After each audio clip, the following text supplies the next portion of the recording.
right, then why don't we get on with introductions and kick off? Ohimai, thanks a million for joining today and for really making the commitment.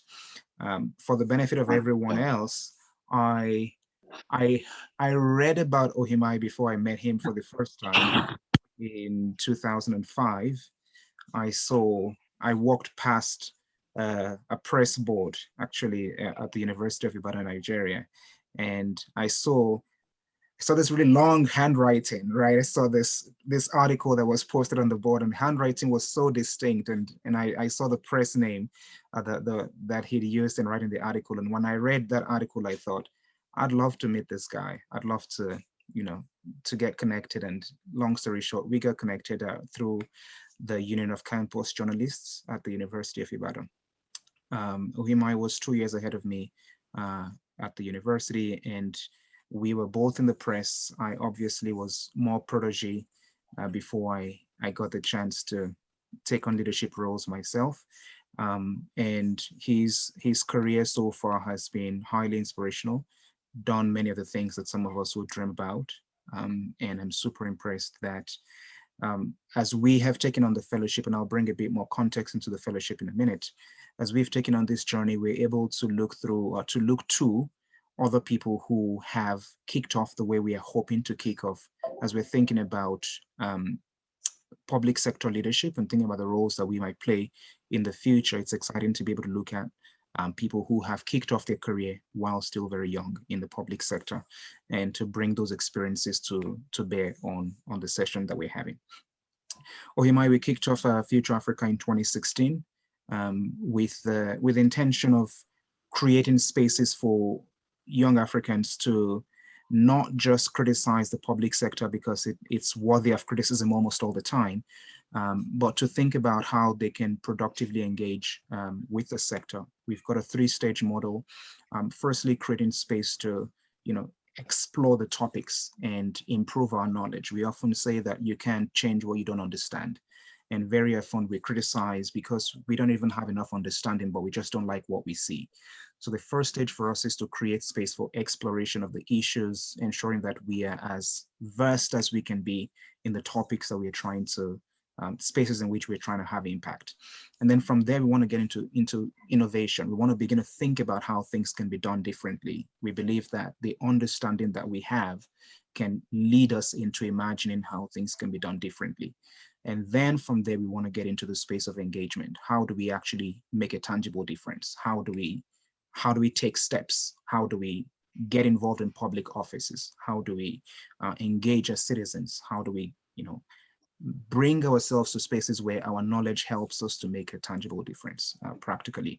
So those are the 3-stage models that three stages of our model that we have implemented. The fellowship is our first full-time long-term program.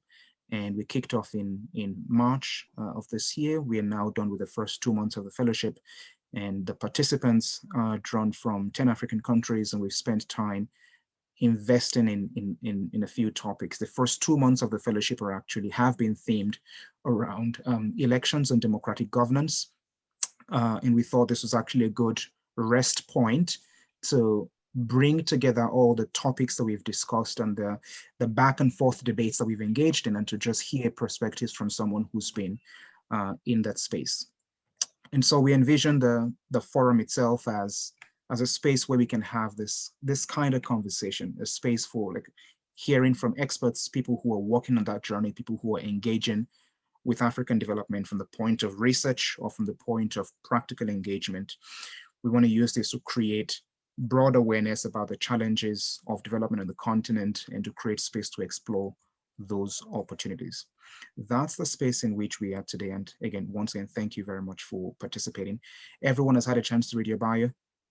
They're a lot more versed in, at least they're clued up on a bit of what your journey has been, but obviously there's a lot more to share. So I'll turn over to you actually right away. We want to spend now the first half of the time learning from your perspectives, and then we've got a bunch of questions that I hope will help us all feel up to speed. So Ohimai, you have the floor. Thank you very much, Faith, for inviting me to this platform. I am really amazed by the great work that you have done so far.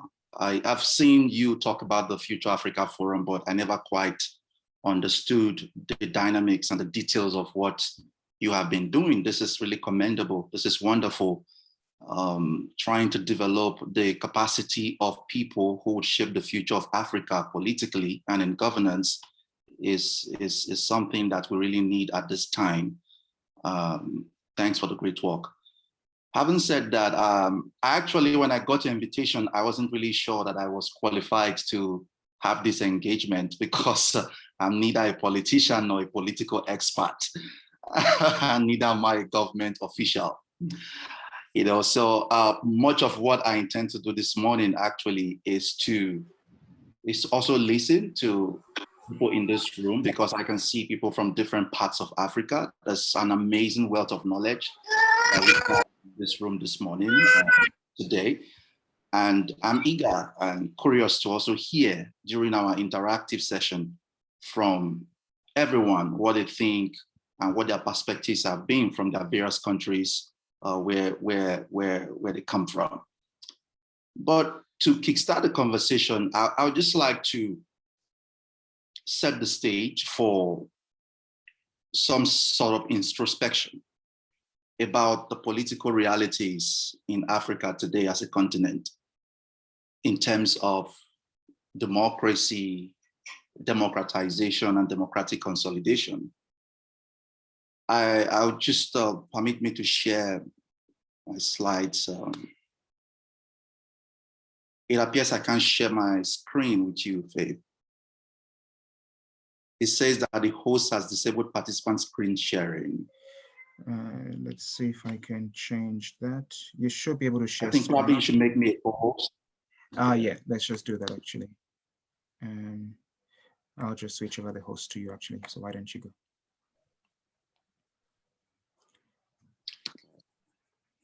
I should be able to do that now. Mm-hmm. Great. So can you see my screen now? Yes, very well. Okay, great. So we should just go back to the basics, the foundation of what we are currently talking about today in Africa in terms of elections. Van der Waal, a political scientist, has been doing a lot of work studying the political development of Africa, Africa's political economy for a long time. And one of the things that he has documented was how democratization began in Africa. He calls it actually the third wave of democratization that was moving around the world, and it hit Africa in the early 90s, and it became a moment for the continent that represented the emergence of a free press, opposition parties, multi-party elections, independent unions, civil society, and all of that happened. At that time, there was a lot of excitement about the future of Africa. Like, Africa is getting it right now. During this period between 1990 and 1994, at least 29 out of 47 African states had their first multi-party elections in over a generation. It was something a lot of people celebrated. But there's a big question around this idea of elections and democracy. Many times, how we measure the success of democracy is the kind of elections that countries conduct. But multi-party elections have been identified with the success of democracies. And it's important to understand the idea of multi-party system, which practices multi-party elections. So a multi-party system is a political system where you have different political parties across the political spectrum running for national elections. It is assumed that any of these political parties can win. That is what makes a real multi-party system. where every political party has the same shot at winning national elections, winning elections into the presidency or into the National Assembly or to Parliament, as the case may be. But has that been the case with multi-party elections in Africa? From what we have seen, does the practice of this multi-party system automatically translate to the reality of this type of elections? In the sense that if you understand from what we've said now, what we've discussed, multi-party system, elections where any political party, they basically have equal opportunities to emerge at the national level. And that leads me to my question for us this morning, because I really want us to talk about this and interact around these questions. Do multi-party elections guarantee democratic consolidation? Because for political scientists who have advanced this concept that elections, multi-party elections lead to democratic consolidation, there have also been concerns that multi-party elections in themselves do not automatically translate to democratic consolidation. And that would lead me to my next question, which is, are elections overrated? Does the fact that elections happen, does it mean that a country is practicing democracy or a country is democratic in that sense? I'd like to open the floor for us to talk about this. Perspectives from different parts of Africa. This idea that if a country practices a system where there are political parties that can run for office, there's an opposition, then it means that that country is moving closer towards democratic consolidation. Is that the case in Africa, which is the continent we are focused on today? Yeah, I can see a hand. John. Please introduce yourself and yeah. Hi, my name is John. I come from Uganda. So I just want to say that it's a very complex question to answer when we try to consider whether multi-party systems actually, in the long run, lead to democratic consolidation.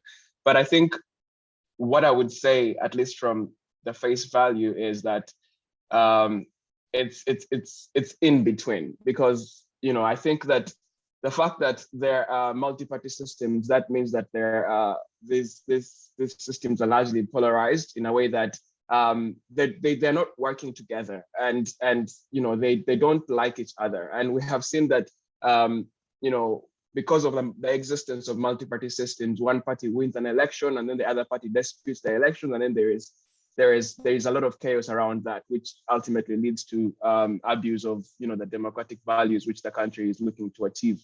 So I would just say that it's very tough to make an assessment of whether multi-party systems are actually leading to democratic consolidation within the African context. All right, thank you so much, John. Anybody else wants to jump in?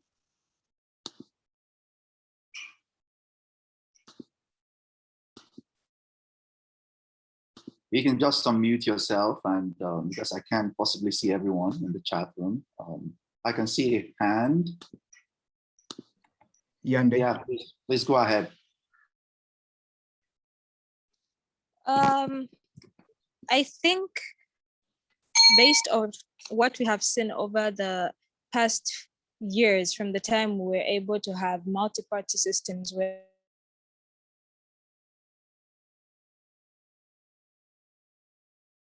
are a requirement for democracy, but they do not bring about democratic consolidation in its full force. I feel that many people are able to vote, but then at the end of the day, are they still having the other rights that they are supposed to have? Because it's very possible for you to vote for someone and have your rights stepped upon. So I feel like it can cater for about 40% of what we need to have a complete democratic consolidation. You think it would account for 40% of what would lead to democratic consolidation? Yeah, that's interesting. Yeah, anybody else? Yes, because I think they look. Yes, please go on. Yeah, you wanted to say something. Yeah.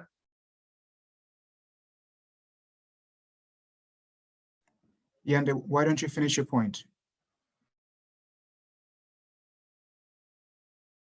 Oh, yes. Okay, you have concluded your Oh, I point. was trying to say yes. I think there's a lot of that are needed. Apart from it takes a lot how the elections are being carried out and what happens after those elections for us to consider at what level we are at in our yes. Okay. One more person. Any more contribution or any more perspective or thoughts from anyone? Elizabeth? Yes, so thank you for being here, Ohimai. Thank you. I think democracy is overrated, actually. I think that it's a vehicle and it's one of various possible vehicles to get us to where we need to be. Democracy is not the end in itself. A stable system is the end, it's the end goal.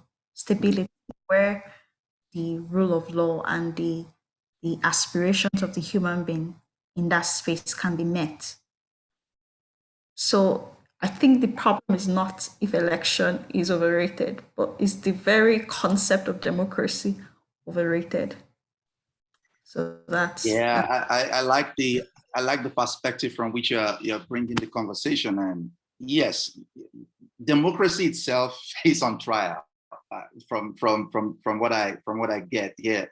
And I didn't want to expand it too much to cover the whole democratic system, but to look at the concept of elections. But you make a very interesting point about the fact that the concept of democracy itself, we really need to take a critical look at it.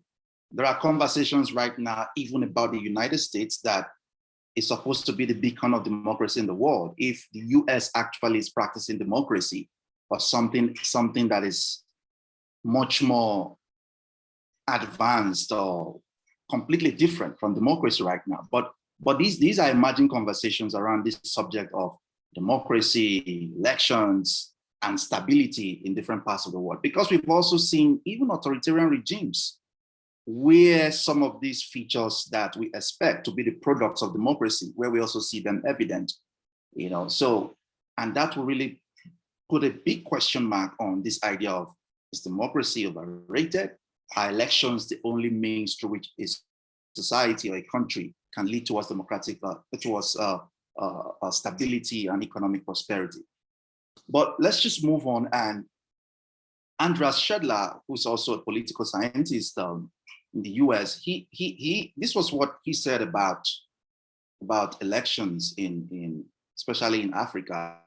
He said multi-party elections in themselves do not guarantee democratic consolidation. The modern dictator in the contemporary world holds multi-party elections. He sets up the institutional facade of democracy, yet undermines its spirit through authoritarian manipulation. He admits regular elections to highest national office and allows independent opposition parties to participate.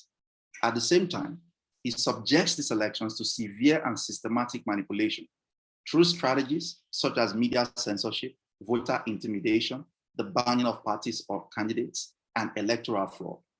The contemporary dictator practices electoral authoritarianism. And if you look at most of Africa, or a large part of Africa, you see these happening, whether from, I saw the case study you guys studied about the Gambia, the case of Yahya Jammeh, who's been electing himself like almost in perpetuity. And the same thing is happening in Cameroon. Paul Biya has never lost an election. He's been in power for over 30 years.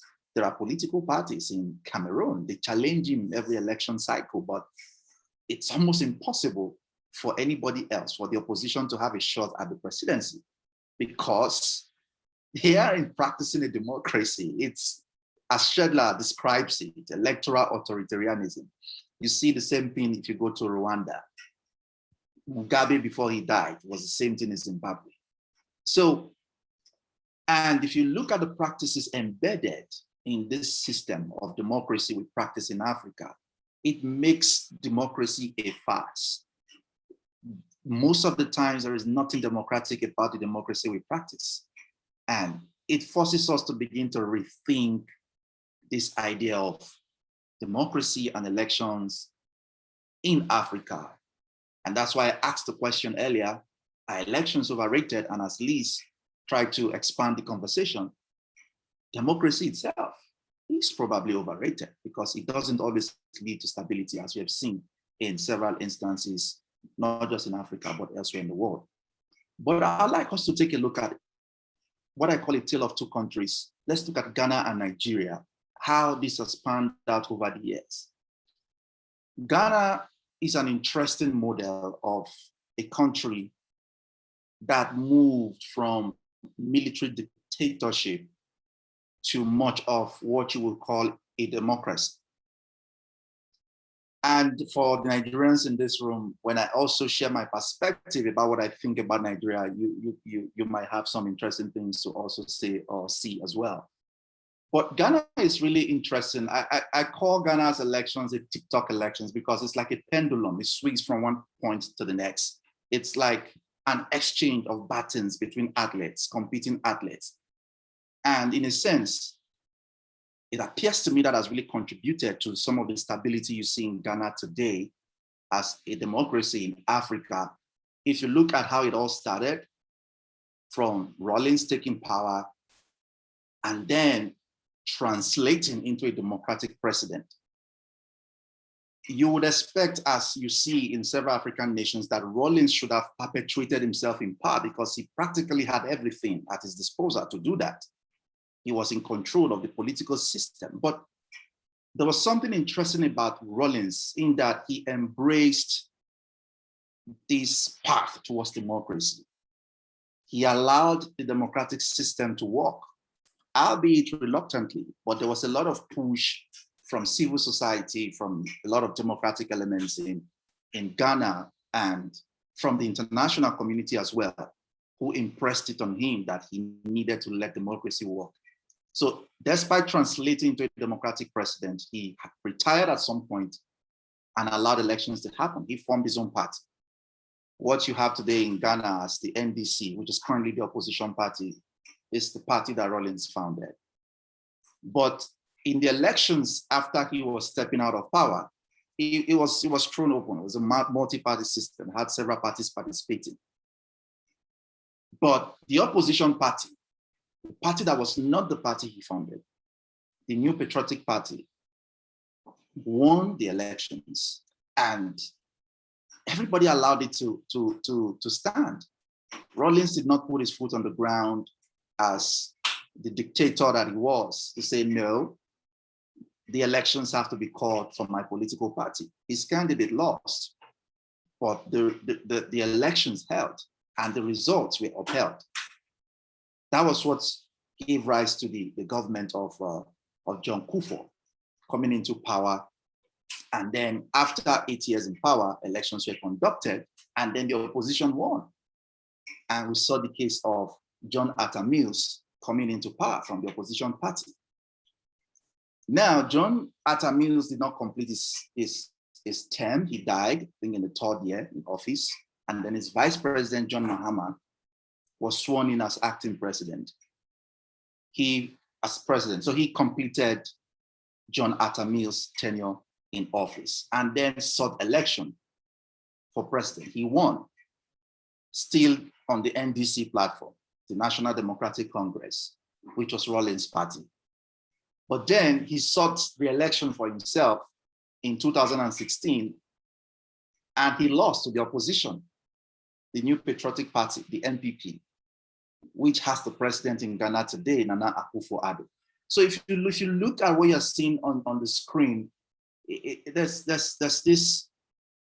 this transfer of power from one political party to another, one political party to the other. So Ghana is not held by one political party hegemony. And in a sense, that has created this stability that you see in Ghana politically.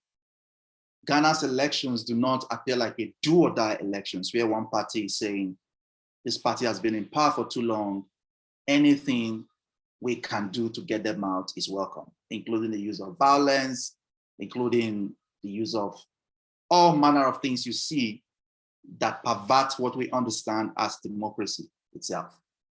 So Ghana presents an interesting model of a country that is stable politically because of this democratic system of elections happening and opposition actually winning elections, incumbents being defeated, and it translating, in that TikTok pendulum swing from this party to the next party and then the next party. As a matter of fact, one of the explanations for why John Mahama lost his re-election bid was that no single political party in Ghana can stay more than 8 years in power.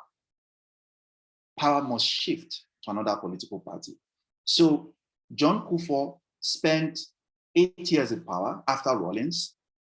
When he was done, power had to shift from his party, the NPP, to the NDC. John Atta Mills was probably going to stay 8 years in power if he lived long enough. And then power would then have shifted to the NPP. But Mahama completed his first 4 years when he died in office, and then sought election, won, did 4 years, making 8 years in total that the NDC was in power in Ghana. But he then sought re-election that would have made the NDC stay in power for 12 years. So that would not, Ghanaians said no, power needed to move to another party. So that was one of the explanations for why Mahama lost, despite the fact that he did a lot of things, he had a lot of projects, development, infrastructure, and all of that. And then power had to move to the NPP. And you can see again, Mahama tried to challenge the incumbent Akufo-Addo, but it didn't work out. He lost because technically Akufo-Addo is expected to also do 8 years in power, after which political power will switch to the NDC again. Maybe that would happen next time. Maybe, who knows, something new would happen in Ghana and the NPP might break that jinx. But we go to Nigeria, where we see what I call a power grab election system. And across 4 political cycles in Nigeria, you had when Nigeria returned to democracy in 1999, you had just one political party maintaining political power across 4 political cycles. The PDP, Olusegun Obasanjo came in as a democratically elected president in 1999. He spent 8 years. We had a multi-party system. There were a lot of opposition parties. Buhari then, who is currently president, was one of the opposition candidates that always sought to displace the PDP from power, but it never worked out. Not so much because the opposition in Nigeria didn't really try as much as they can or they could, but PDP had really taken over power in a way that was more than just democratic. And as Cyril Obi, a Nigerian political scientist, explains it, he says that the persistence of violence and electoral irregularities that have marked the post-1999 transition elections in Nigeria are signs of a more fundamental crisis of democracy in the country. It is noted that the political party and electoral system are in shambles and inadequately regulating political competition. The evidence suggests that since 1999, the ruling PDP has been able to consolidate its lead over a few other contenders. The Action Congress of Nigeria, the All Nigeria's People's Party, the Progressive People's Alliance, and all the other political parties, and the largely weak and divided opposition. So PDP successfully maintained its hold on power, weakened a lot of the opposition parties. The election that brought, after Obasanjo was leaving power, the elections that brought Umar Musa Yar'Adua, his successor, to power, was adjudged to be marred by irregularities, such that even the president himself acknowledged that the elections that brought him to power were not free and fair. It was even clear to everybody that Obasanjo then was simply handing over power to his anointed successor. So under that climate of incumbency, hegemony that you found happening in Nigeria, with one political party dominating and refusing to allow the space for the opposition, created a system or a reality for Nigeria where the citizens felt so frustrated with the PDP that they were willing to let anything. At the time Jonathan lost his election in 2015 as an incumbent president, the conversation among Nigerians was anything but Jonathan. They were tired of the PDP. The PDP had, to a large extent, manipulated its hold on power for so long that Nigerians were tired. And they were willing to allow anyone And that is how we found ourselves in a situation where we've moved from democracy back to dictatorship in a sense. So you had this military dictator who was in power in 1983, and Nigerians had one of the worst experiences during his time in power in terms of military dictatorship, the press, freedom of the press, human rights violations. How did Nigerians by 2015 decide that this was the same person that they needed back in power 30 years after? Part of the explanation would be the frustration with the PDP's, you could even call it authoritarian hold on power. And this is the thing with this kind of system. Most times when we hear authoritarianism, we see it as just one individual or one person maintaining hold on power. But authoritarianism can also be a political system or a political party maintaining its hold on power through authoritarian means. And in a sense, that was what we saw with the PDP. The elections that brought Yar'Adua to power were not free and fair. They were manipulated. People's votes didn't count. But yeah, the elections that brought Jonathan to power in 2011 were adjudged widely to be free and fair. But Nigerians had had enough. They were tired of that political system of the PDP, and they just wanted something different. And then the opposition haven't tried to push the PDP out of power. It wasn't working. And in their calculations, they thought that having a former military dictator who they thought was very popular among majority of Muslim Northerners, they thought uniting behind such a candidate would give them the better chance to take power from the PDP. So you can see how the imperfection of this democratic system can actually lead to the entrenchment of dictatorial regimes, as we have seen in the case of Nigeria. So if you look at Nigeria and Ghana, you see a contrast. In the case of Ghana, the stability they enjoy at this time is largely in credit to the fact that power translated from one party to another, and it has worked very well for them. But in the case of Nigeria, you have PDP across 4 electoral cycles. And the result of that, the backlash against that was having to end up with a military dictator who the opposition thought they needed to support to be able to wrest power from the PDP. And that's the situation you have today in Nigeria. Nigeria is back to that authoritarian system where freedom of the press, elections, free and fair elections, human rights violations, we're seeing all that happen again in Nigeria. And with the insecurity crisis in Nigeria today, and some of those who are very familiar with Nigeria who understand what is going on, you can call the situation in Nigeria today a disaster. But that is what happens in the system like what we've just seen in the case of Nigeria. But the question is, where we started from was, are elections overrated? Are multi-party elections the pathway to democratic consolidation? I'm not trying to tell you that elections, we should discard elections or discard democracy. That isn't the conversation. But I decided to push the conversation in this direction today to get us thinking, to begin to really ask ourselves real questions, because it's easy for us to just say elections. Once we have an election, it's guaranteed democracy would work. Or once we have democracy, there'll be stability, things are going to be fine. But it always doesn't happen that way, as we have seen in many instances. But despite that, Van der Waal concludes also that we must not underrate the gains realized during the democratization period, the early 90s, when Africa witnessed that surge of multi-party elections, as part of the third wave of democratization that was sweeping across the world. We should not underrate those gains. He says that obvious imperfections should not blind us to the clear improvement in competition and participation that the 1990s have brought. We must not forget that even if day-to-day politics falls short of democratic ideals, the typical sub-Saharan country is measurably more democratic today than it was in the late 1980s. This is his conclusion. But again, I don't know what you guys think. Do you agree with him? Do you think that most of the countries in Africa who embraced multi-party elections in the early 90s, they have actually become more democratic today?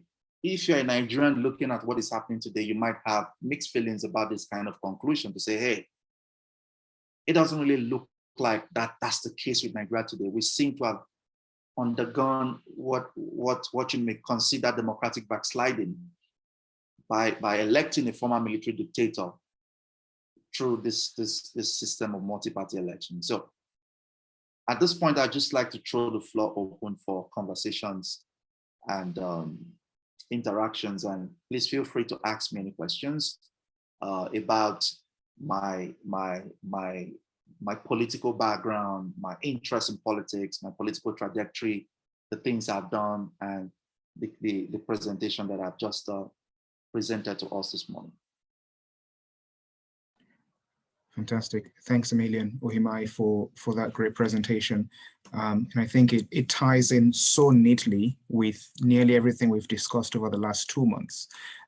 One of the key questions that we had created at the start really was about whether are there any credible examples of democracy on the continent? Is there any institution that we can look to say these guys are doing it right for the rest of the continent to follow? Or as much as we identify the weaknesses of democracy and we aspire to unlock its benefits, if we do not think democracy is delivering to the maximum today, is there a hybrid model that is in operation anywhere else? I know that Elizabeth is a huge fan of the concept of benevolent dictatorships. I'm hoping she will not discuss that today because we've discussed that in the past, right? But is there a hybrid model that delivers on the strengths of democracy, but also addresses the weaknesses of democracy, perhaps? This is some of the questions that we have been grappling with. I know Anita has a question. She'd raised that to me in an email yesterday in advance of today's session. I'll allow Anita to ask a question once she's comfortable, but I wanted to bring the rest, as you mentioned, into conversation as well. What are some of these tough questions that we've been grappling with, and how can Ohimai's experiences in government, at least working on elections and eventually serving in government, how can this give us perspective to further where we are today? So floor is open, as you mentioned. You may raise your hand or unmute your microphone and we'll recognize you. Anita, go for it. Thank you, Faith. I personally had a question. Okay, I had two, but let me first deal with the one that is more urgent now. The way you talked about Ghana, I really was interested in Ghana. I studied how they do their elections, how their democratic system is. And the question is about the multi-party political system. Like, yes, they've been able to envision it much better than most African countries. But now I did a little bit of a criticism on how they basically focus on only two major political parties. Like, how does that influence the voter psychology that truly only the real candidate can only come from these two particular political parties? And how effective is that? How does it actually affect their fast past the post system? Like, sometimes you can say truly there's not much to choose from, because yes, we're seeing two different candidates, but it's still the same two ruling parties, same policies, same decisions. So I really wonder how long will that last until they themselves realize? Because even I was reading a particular article that was saying it's like choosing between an alligator and a crocodile. You're not really having much of a choice, or being offered in real choice. So I'm curious, like, how long do you think that will last? Yeah. And Anita is speaking from a Kenyan background, because you're Kenyan. Important to have that color as well. Yeah, for hours, I really don't like to comment about it because I can be a bit radical and really criticize it to a really big extent. But yeah, for us, it's totally in disarray. I will just say it is in disarray. Like, can't even use it as an example to put in multi-party political systems. Yeah. Yeah, it's an interesting question, and it's something for all of us in the African continent to really think about and consider when we talk about the multi-party system. But if you are from Cameroon, where Paul Biya has maintained his hold on power for over 30 years, it's almost getting 40 years now, I think you probably appreciate what is happening in Ghana better than you probably are currently doing, because it's better you even have power swing between two political parties within that multi-party system than to not have it swing at all. And I think that is where we're looking at Ghana as an example, not because it's even near perfect, but because when you look at it within the context of what operates in Africa, you then see why it seems to be working. And you also have to understand the dynamics of how these parties are composed. Yes, in a multi-party system, you have more than two political parties. But the question is, the parties that are really playing an active role in the political system, how representative are they of the electorate in terms of the elements that separate or that stratify the electorate in every country? In Ghana, the NPP is mostly an elitist party. Most of Ghana's elite, it's seen as a party of the elite in Ghana. The NDC, in contrast, is seen as the party of the grassroots. So you see a political system that has filtered the electorate into two categories. So wherever you stand in that system, you have a party that represents your interest in a sense. So that's probably working for Ghana. So a third party in Ghana right now that would want to be as prominent as the NDC or the NPP, they'll probably really need to be very niche in terms of their focus and what their ideologies are and what interests among the electorate they cater for. That is probably what will make them distinct enough to be able to stand as a third force, so to speak, in the context of Ghana. So yeah, it's about context. If you look at Africa, what is happening, Ghana stands out as a model. It's not the best example. It's not like the perfect picture we would like to see. We would like to see in a multi-party system, different political parties, winning elections every now and then, but it's like I said, it's about context. When you are from Cameroon or from a place like the Gambia, where Yahya Jammeh was in power for so long, you would then appreciate what it means for at least power to swing between two political parties across electoral cycles. Thank you. Ebuka, you've got a hand up. Go ahead. Okay. Greetings to everyone. Thank you for being with us, Ohimai. So I just wanted to ask, based on something you just stated out about, we would like to see a multi-party system where power is changing between different parties. And I'm wondering, is that really a necessity? Like, if it's working so well for Ghana, like, what should really be our main focus? Shouldn't stability and economic progress be the main focus? Like, would having power changing hands between different parties in a multi-party system really do it? Like, is that really the main focus? I just wanted to point that out. Yeah, I see the question you're asking, and it's also an interesting question. But the advocates of this multi-party system, not just being something you see among or between two political parties, it's not just for the sake of having elections happen among so many parties. It's part of the democratic process. is part of what strengthens democracy. Democracy is about choice. It's about being able to choose from so many options and say, hey, I want this or I don't want this. But when that becomes constricted to a space that has only two parties dominating or playing that role, then it weakens this essence of democracy as this freedom of choice among multiple options that you can have. So in that sense, it's not really very good for democracy that it just revolves around two political parties. It also becomes like a two-party hegemony, just like a one-party system can just dominate a political system. But yeah, advocates of democratic ideals will say the more the merrier. So, but it's also not a guarantee that there'll be stability or that there'll be development or that the lives of the people will be better. But for the sake of democracy, let's have more people participate.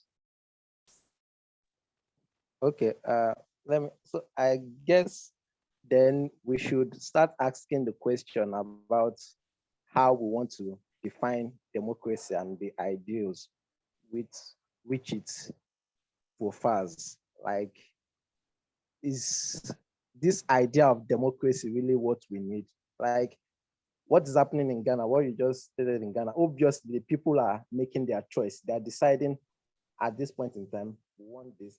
At this point in time, we want the powers to change. And even though it's just happening between, but the people are consciously deciding. You can see that, yes, the people are consciously deciding. So what is this whole democratic ideals want the whole multiple, like, shouldn't we start asking and maybe start with defining what our ideas of democracy should be?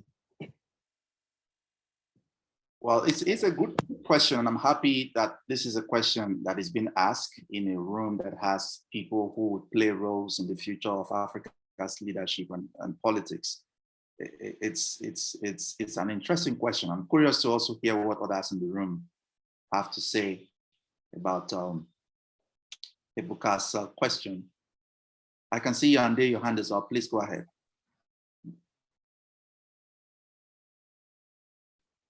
Actually, my hand is up because I have a question, not necessarily because I want to answer his question, really. So, but I'm thinking about his question. Why don't you go for it, Yande? Let's build on the conversation together, right? Go with your question as well. All right. Okay. You had mentioned to say that, well, quite right, not as a conclusion. However, it's not a conclusive matter, but we came to state that probably democracy is overrated. And I'm not trying to say it's the best form of government, but I'm trying to think of it in the sense, is it democracy that has a problem, or it is the people who perpetuate the democracy that have a problem? Because if we're going to think a type of regime is a problem, then we're going to continue changing and changing and changing, and we probably won't find the best thing that works for us. So I'm trying to find out, is democracy really the problem, or it's the people who we think are supposed to perpetuate democracy that are the problem? Thank you. Thank you. I guess it's like a chicken and egg question. The interesting thing about democracy is you can't have democracy without people participation. So it's about the people.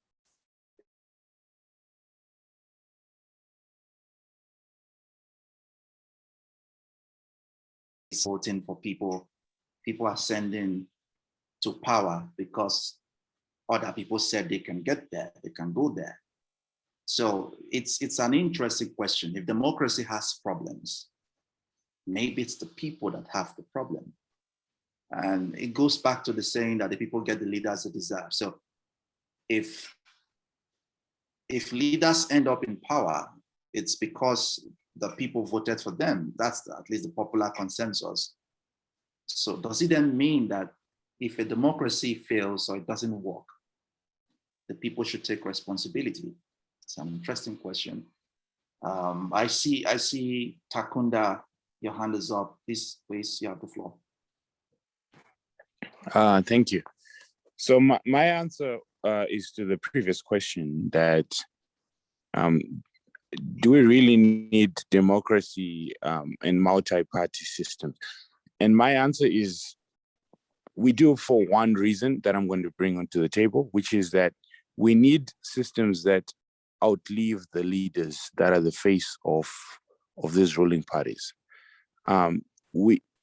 What we notice is when we do not have change of power from one party to the other, we risk building our nations and our states on the faces of the current leaders. And once those people, run their length of their lives and then they die, which is inevitable, we then basically have a few steps backward, right? And then we renege in terms of our progress. I do not think that we can have sustainable development that is tied to certain individuals. So while in the moment we can have what looks like progress, as long as it's tied to certain faces in leadership, it is not real progress. That is temporary progress. We need to be able to separate faces to actual progress. Hence, that is one reason why I would advocate for multi-party systems to be exercised and to really be the norm. If we do not have that, then I do not see how we can have a basis to say that we have true sustainability, true stability, true peace, true development. Well said. Maybe I can chip in a bit. From my perspective, listening to both Yande and Takunda on the issue, and I also raised it in chat. This conversation about democracy being a failed project. I think as Africans, the debate is about the practice of democracy, and not necessarily the ideal or the theory of it. Because I think we can all agree that, at least on paper and historically, democracy as an ideal is a much better, we'll call it a system of decision making. Like, I don't think there's much argument there, but I think the main issue with what we see in our African countries is how democracy is practiced. And I think, to say the people are the problem, just to go back to what Yanda had said. So yes, all the people. So the people are the problem, but the people are okay. I would say not all the people, but a specific section of the people who would happen to be, let's call them the elites, or the people who happen to be in control of the political process and who have the means to manipulate the process for personal gain. So I think we shouldn't have a blanket condemnation of the people as being the problem and not why democracy isn't working, but a more specific accusation on the elites, on those with power who know better but refuse to do better. So that would be my 2 cents on it. And I think it would be more dangerous to democratic project or the ideal of it in favor of something like a benevolent dictator. Elizabeth and I have been going back and forth on it, and yeah, I just don't see it as a long-term solution. Interesting perspective, and it brings me to, I can see a question on the chat from Douglas saying, you would like to know or hear a brief synopsis of my political background and what are some of the disadvantages that I face in the political sphere and how did I resolve it? And this basically recalls the first time I joined a political party in Nigeria. I remember, Faith, you wrote an article where, I had written an article where I said we are all PDP. PDP then was the ruling party in Nigeria. And I wrote an article where I titled it, "We Are All PDP." And I received a backlash. They were like, "We are not all PDP. No, we're not." I got a lot of rejoinders to that article. And Faith was one of those who tried to explain to Nigerians also that, hey, try to understand where Ohimai is coming from. I remember those days, I used to be a very interesting target on social media from people who thought that I had joined the bad people who were destroying Nigeria then. But you see, when I first got involved in politics, it was when I was appointed campaign manager for Dele Momodu's 2011 presidential run. Dele Momodu is a popular journalist in Nigeria. He decided to run for president and asked me, young man, I was just 26, to lead his presidential campaign.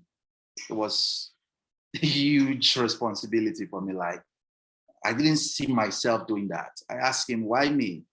Why? I'm not qualified for this. And he said to me, so what makes you think you're not qualified? So the founding fathers of Nigeria, they led the country in their 30s, some in their late 20s. So what makes you think that you can't run a presidential campaign? I actually talked long and hard about it. And I say he makes the point, actually. Anthony Nahoro was, I think, 23 years when he moved the motion for independence in parliament in Nigeria. So why do I think that at 26, I can't manage a presidential campaign? So I took it as a challenge. It was my baptism of fire in Nigerian politics. And I saw firsthand how the political system works in Africa, especially. The first thing about politics, at least based on my understanding with the Nigerian context, is money. If you don't have money, forget about it. You must have money. And it is so because of this concept of the people and their perception of who politicians and politics is. The average Nigerian believes that if you are running for president, you probably have some billions stacked somewhere already. That's why the Obama model will fail flat in a Nigerian context, because nobody's going to give you money. You can't raise money online. How many people will give you money online? People just believe that you're already boxed up. You're already loaded when you're coming out to say you want to run for office. So, of course, Dele Momodu lost the election. Otherwise, I probably won't be having this conversation with you now. So he lost. I probably will be having it, but on another level. So he lost the election, but there were lessons I learned from that experience. He also came into the political process with a lot of assumptions that if he comes out as a successful entrepreneur who has never been in politics, as a total outsider, Nigerians were going to embrace him on that basis and see him as a new face, as a fresh person. But it didn't work. Even his colleagues in the media didn't take him serious. They were like, oh, come on, Bob D, you can't win this election. Maybe you're just trying to create an impression. They never took him serious. They wrote editorials, they derided him in the media, they mocked him, they said all sort of things. And it goes really into the heart of democracy as a concept of people participation. If the people have the mindset about what politics is, that it is something that if you are an outsider or someone who is not real, you can't even win an election, then that is what it's going to be. It's going to be something that is controlled by the elites. But when the people begin to see it as something that is actually they that are in charge, then it starts being different. So when I was appointed a special advice assistant to a minister in 2011 under the Jonathan administration, it opened my eyes to how much power resides in governance. As a special assistant to a minister, there were decisions that my boss took as minister that were based on what I whispered into his ear, just because I had the proximity to be an aide to him. Very serious decisions. Even decisions that had to do with advising the president on some things to do about young people. They came from me as an essay to a minister. So you can imagine how much influence that an aide to a minister at that level can even have. You are not even an elected official.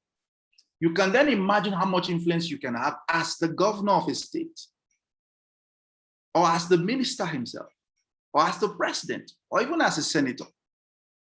But the question is, how do you get into those places without politics? It's practically impossible. to become a minister in the Nigerian context, I don't know what obtains in other countries. I'll just give an example of how my former boss, Bolaji Abdullahi, who was then Minister of Youth Development in Nigeria, how he rose through the ranks to become minister. So Jonathan becomes president, is elected president in 2011. What goes around all the states in Nigeria? He wants to form his cabinet. The leaders of his ruling party, the party in all the states, most times the leader of the party in the state is the most senior political person in that political party in the state. In the case of Kwara State, where my former boss comes from, the most senior person at that time was Bukola Saraki, was former governor. So they asked the most senior person of the states to send a list of people that they think can be minister from the party. He sends a list of probably 10 names to the president, and the same thing happens in all the states across Nigeria. And then the president sits down, looks at all the lists, all the various names on the list. And if he just likes the sound of your name, he can say, okay, I think I like the sound of this guy's name. This guy will probably do well in my cabinet. What are his credentials? Okay. And he takes your name, and that's how you become minister. But how you even get into the list in the first place is politics. How do you get there if you are not even involved? If you are not a card-carrying member of the political party? So these are the issues. So you can go to Harvard, you can go to Oxford, come with all your brilliant ideas. If you do not have an opportunity in governance to bring those ideas into practice, they're almost useless. That's why you see that some of the brightest minds, they end up in non-profit organizations and maybe start a private company. But to get into governance, you have to be recognized by the political stakeholders to say you can come in. So that's how it works. So you can then see there's a direct correlation between politics and the quality of governance that we get. Because it's the politicians that determine who the technocrats that they want to appoint into office to get the job done. So who controls the politics? The politicians. Politicians control the space themselves because they manipulate the citizens with money, with illiteracy and things like that. And the citizens have come to a point where they don't see the possibility that anyone who does not have money, who is not in that circle of the elite, can win an election. So if you come as an outsider, you're probably wasting your time. So you can see that there's a lot of education that needs to be done. So I joined the PDP in 2012 in Nigeria, just to underscore and why I left, just to in a nutshell explain why I left. So I joined the PDP because I was very idealistic that the PDP as a political party needed young people like me to change and reform from within, because one of the problems of the party was that the party was corrupt, was full of people who were incompetent, and automatically what that was translating to the quality of governance we were having in Nigeria. So if you can reform the political parties from within by populating those parties with people like the people in this room, then you begin to have, it begins to have a direct impact on the quality of people that emerge in governance. That was what I thought. So I got involved. I was active at the youth level of the party, and I started seeing certain things. Like, it's not like I was shocked. It was what I expected to see. But it brings us back to the concept of politics as a game of numbers. So imagine we're in this room, we're trying to take a vote on an issue. And only one person thinks like me in the room. Every other person thinks some other way. If we take a vote on that issue, chances are that the majority, of course, the majority will carry the day. I always had that challenge as a member of the PDP. We'll have conversations. I'm the only one saying it should be done this way. Every other person in the room is like, where are you from? Like, come on. So that was a constant challenge. So when I was advocating for young people to join the PDP, many of them did not understand the perspective from which I was coming from.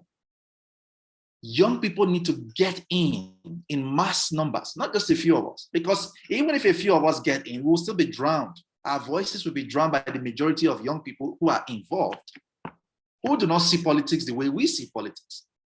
Young people who see politics as a meal ticket, you can imagine their conception of what happens in that political space. So that was the challenge. I got to the point where I just said, you know, a tree cannot make a forest. Young Nigerians were not listening. They didn't want to, they didn't see any need. They thought politics was so dirty. Why should even a young person like Ohimai get involved in politics, if not that he's already compromised?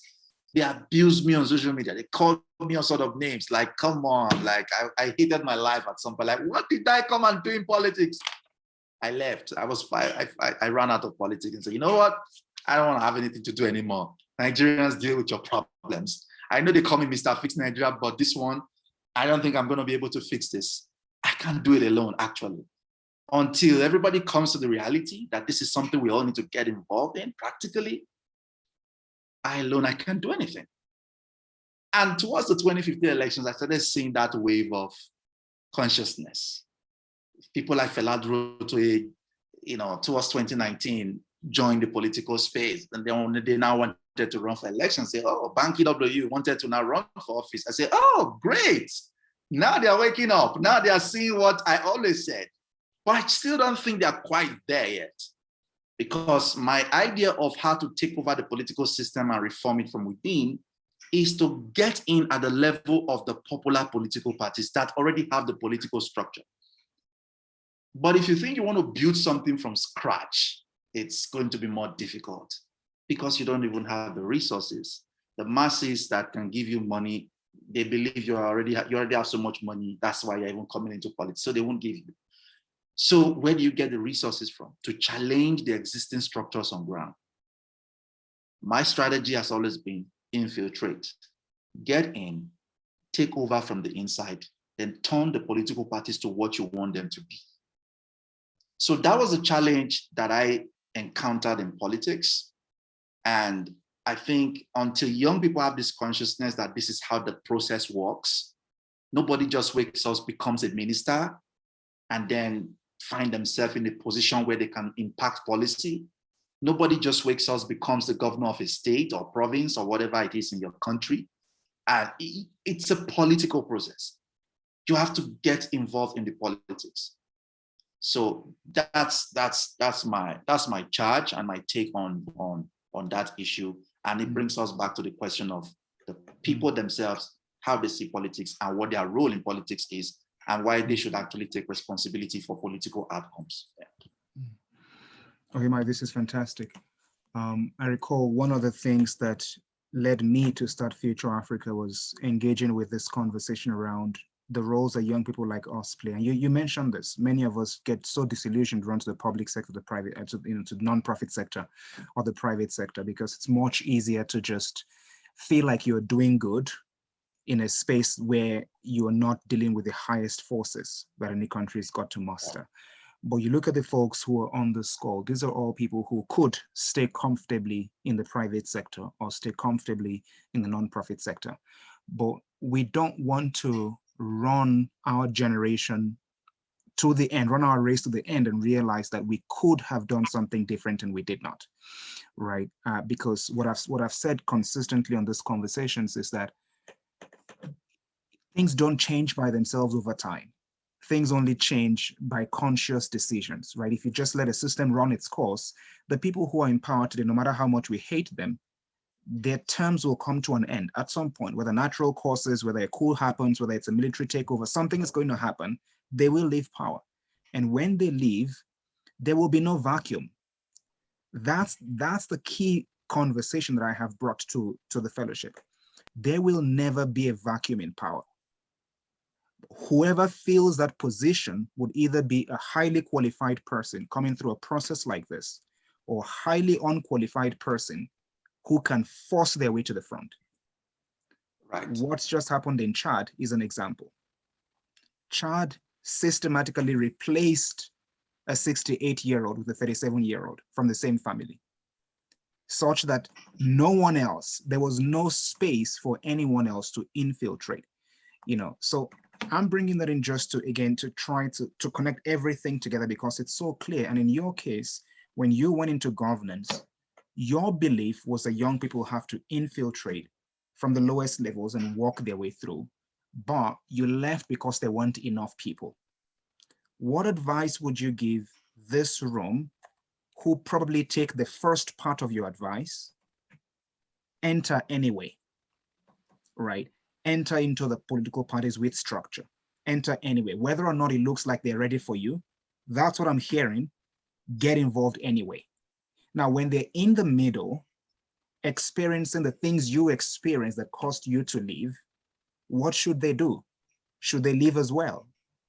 Or how do we carry on from where you paused? Because I don't think you stopped altogether. Well, how do we carry on from where you've paused? What's the next phase? Yeah, I think in the case of Nigeria, what it was at the time I started this advocacy for young people to get involved in politics and what it is now is really different. The consciousness has grown, has expanded. The likes of people like Banky jumping into politics, Feladrote coming into politics. I would expect that at those levels, young people continue to have conversations around coalition building coalitions of like-minded people. To say, hey, fella, you ran for president in 2019, you didn't win, but that doesn't mean you should withdraw and retreat into your cocoon and forget the political process altogether. Continue to be a voice in politics. Continue to comment on political issues. Reach out to other young people, like-minded people that jumped into politics at different levels, maybe at the state, the House of Representatives or the Senate. Form a coalition and continue to have this conversation about convincing them to migrate into an existing structure. Because I think that conversation is on actually, but a lot of young people don't see how practical it is, partly because of why I left, because they don't think they have enough numbers to change anything. But I think that being a challenge, yes, that's a practical challenge, but that should not be enough to discourage everyone from saying we shouldn't get involved at all. So that's what I would say. And for people in this room, you are from different countries. I want to believe there are people like you in your country, people who share the same political ideologies, the same kind of values. If you want to do this kind of thing, build a coalition with such kinds of people across political divides, across ethnic or religious divides. Form an alliance and then see how you can use that alliance to infiltrate one or two political parties that already have a structure and then begin to build from within. You can even get involved and become a voice. You can have your own block within the party. You create influence in a way that the political party knows that there is something you represent. You represent a particular block. So they can't really do anything without consulting you. They know that you control numbers among people of your kind of people that share your kind of ideals and perspectives. So once they begin to see you in that sense of an organized group of young people, young professionals in politics, they begin to take you seriously. You can even start influencing things. You can start saying, hey, for every person that will be appointed minister in this party this year, we want to have 2 nominees. We want to have or 2 young people. You can then start pressing for things. But if you are not involved as a bloc within that political party system, nobody will take you seriously because you're going to be a 1-man army, a 2-man army, and it's not strong enough. Politics is about, politicians read everything by numbers. How many votes do they control? Can they make us lose elections? Can they hurt our political chances? If they don't think you matter in that sense, they will never take you seriously. So that's what I think should happen in places like Nigeria and in other parts of Africa. Young people who share the same ideals should start building coalitions now. And then when those coalitions have been built to a level that has some influence, it's a long-term process. Trust me, this is not going to happen overnight. It's not something you can just do like that. And it's not just going to happen. So you have to build consistently over a period of time and then use that structure to go into a political party to influence that political party from within. So that's what I think. That's perfect. I think we've got time for maybe just one additional question. Elizabeth, you want to go for it? Yes, so I have a thought. actually. I think Ohimai's story about his progression in politics has sort of given me a perspective to one of the thoughts I have. So democracy is a game of numbers, like he said. It's about making sure your choice counts. That's what they tell us in democracy. But the problem with democracy is the options. So he just said it. You need to get into the political space. You need to be a power center in that sense before it comes to the masses to choose. So that's what, it doesn't matter what I choose if you already select my options. It's the example of Facebook and Instagram. I might say I hate Facebook, it's rowdy, I don't like the UX. I'm still choosing Mark Zuckerberg, regardless of whether I choose Instagram or Facebook. That's why we have to move away from, we have to find, and I also have a problem with this long-term process of building coalitions, because I'm worried that the time will not, the world is not, the processes that have begun to shape the world are not linear anymore. So by the time you're done with your coalition, you will find out that as a professional with you have to either leave the country, go somewhere you can settle your economics, or that's if you're not even, pushed out of the system in that sense. So I feel like something more drastic has to happen. Something more drastic just has to happen, because this is my thoughts. I wouldn't go further. Something more drastic just has to happen. You echo my thoughts, actually. I mean, I wrote this piece ahead of Nigeria's 2019 elections where I say why your votes are a waste of time. And it's essentially what you're saying, because if you are not part of the process that determines the candidates, then somehow it doesn't make sense, because you are stuck with choices that have been presented to you, and you were not part of the process that determined what those choices were. So you were like a rubber stamp. In that article, I argue that the electorate are just like a rubber stamp used by the political actors to stamp whichever options they present to us. And many times those options are not really different from themselves. So it's a dilemma. So it goes back to the issue of, but the only way to change this is to change the system from within. Because at the party primaries where they determine the candidates, people like me and you are not in the room. We are not part of that process. We don't vote in the primaries. So if we don't vote in the primaries, we can't put our foot on the ground and say, hey, this candidate cannot represent this party. So it's what it is. And I also think that this might not be very popular in some places, but I think that religious groups have a role to play. This probably not a conversation we can exhaust today because of our time, but it's something that I think that, for instance, if religious groups decide that they want to really get involved in the political process and maybe start a political party, that party already, in a sense, is guaranteed to have numbers, because politics is a game of numbers.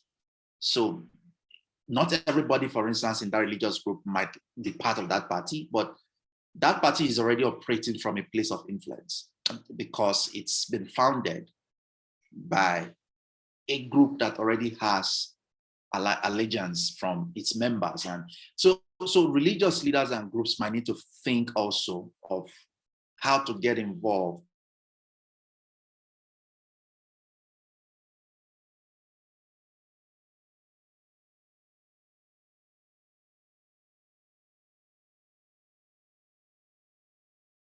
it's what it is, because elections are capital intensive. A lot of money goes into it. So if I give you so much money to win an election, you can trust that I'm going to be knocking on your door very soon to ask for that money in return, in form of contracts or in form of decisions about who I want you to appoint as the Minister of Works and Housing, or things like that. So those are the issues around this political. Yes, Ayo. You're going to say something? Okay, I think we've got a lot of opinions on the table. If I bring together many of the things that we've talked about today, Ohimai, this has been a great great session. Thanks so much. We've come to this conclusion that as much as we might dislike elections and democracy, we almost do not have a clear substitute today that guarantees some of these individual rights that we're not willing to let go of. But we have to recognize that the systems they're not perfect as they are. And the work of reforming those systems has to come from within. You can't wish change upon politics and then it will happen. I think that's a clear conclusion. The second thing that's a conclusion for me is the fact that this will be a long journey. It's a process, and as much as we might be uncomfortable with the longevity of the process, progress comes in fits and bursts. Ohimai, you mentioned the fact that you quoted, one of the political scientists, we are not as undemocratic as we were in the 80s. And as much as we might dislike the status quo, progress has been made, but not enough.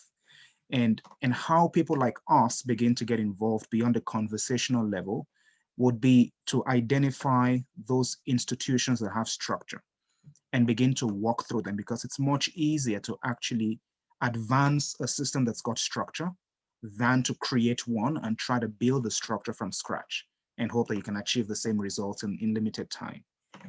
And for us to also build the coalitions that are necessary, because when you enter as one person, you're likely going to leave again as one person, right? You've got to come en masse, and it will be frustrating. It'll be incredibly challenging, and the alternative will be to pursue private sector operations or find a nonprofit and make yourself feel good about what you've done. But ultimately, you're going to have to get involved. I've said it this way in different fora, that no matter how much you run away from politics, politics runs your lives. The governments of the day decide the policies that make the private sector thrive, that decide how the nonprofit sector operates. You can't ignore politics. At some point, you're going to have to get involved. And I see a little bit coming through, in the comments as well, the charts that we've got. Jordan, your perspective from Ethiopia is a particularly important one, because politics in Ethiopia is perhaps far more tribal than it is in Nigeria. And same goes in Kenya, for all we can see. And actually, if I look at everyone on the screen, same goes in Malawi. I know how tribal politics is. I know how religious politics is, right? So they're just heavy forces that have such strongholds on power. But if we take anything away from today, it'll be for all of us in the room to begin to think, what are the timelines within which we have to get involved?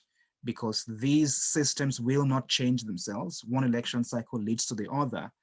And unless we are prepared, we actually have to look beyond election cycles, right? We have to look beyond election cycles and just focus on what's the journey we're on and how do we begin to make a difference. I'd like to say huge thanks to Ohimai. It's been a great session. Thanks for taking the time from your morning, and thanks for everyone as well. I know Douglas is in the US as well, joining early to be a part of this. Folks across, I think, 7 different time zones, if I'm not mistaken. But it's great to have everyone's participation. Ohimai, I'm sure we're going to call on you again. Thank you so much. To have another one, but really appreciate it. Really appreciate your time. My pleasure, anytime. Thank you so much. It was my great pleasure meeting all of you, and I learned from the interaction as well. Thanks so much. We'll bring this to a close now. Everyone, I hope you have a fantastic rest of the weekend. Fellows will reconvene again next week, Saturday, and we're going to have a great session again. Thanks all. Really appreciate the time. See you on Teams. If you want to carry on the chat, please let's head off to Microsoft Teams and carry on our channel, debriefing the session and chatting about some of our takeaways. We're going to close this now on Zoom.